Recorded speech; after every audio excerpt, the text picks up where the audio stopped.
उद्धव आणि राज ठाकरे यांची युती पक्की आहे असा पुनरुच्चार खासदार संजय राऊतांनी केलाय। मराठी माणसासाठी दोन्ही बंधू एकत्र आलेले आहेत, ज्यांना सोबत यायचंय त्यांनी यावं। संजय राऊतांनी काँग्रेस आणि राष्ट्रवादी शरदचंद्र पवार पक्षाला हे आवाहन केलेलं आहे।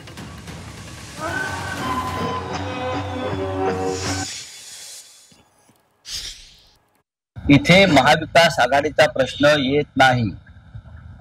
राज ठाकरे आणि उद्धव ठाकरे एकत्र आलेले आहेत, ज्यांना आमच्या सोबत यायचं आहे आम्ही त्यांचं स्वागत करा। ही युती पक्की आहे।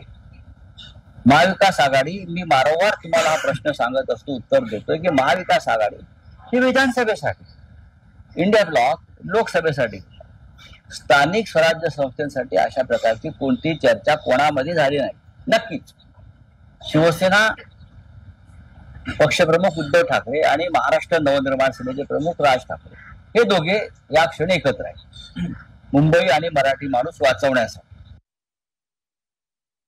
उद्धवजी ठाकरे यांचा दीपोत्सव नव्हता, तर दिशाभूल करणारा उत्सव होता। ज्या पद्धतीनं दीपोत्सवामध्ये हिंदुत्ववादाची ज्योत पेटली जाते, वंदनीय बाळासाहेब ठाकरे यांनी हिंदुत्ववादाची ज्योत पेटवली होती, तर उद्धवजी ठाकरे यांनी ही हिंदुत्ववादाची ज्योत विझवण्याचं काम केलंय।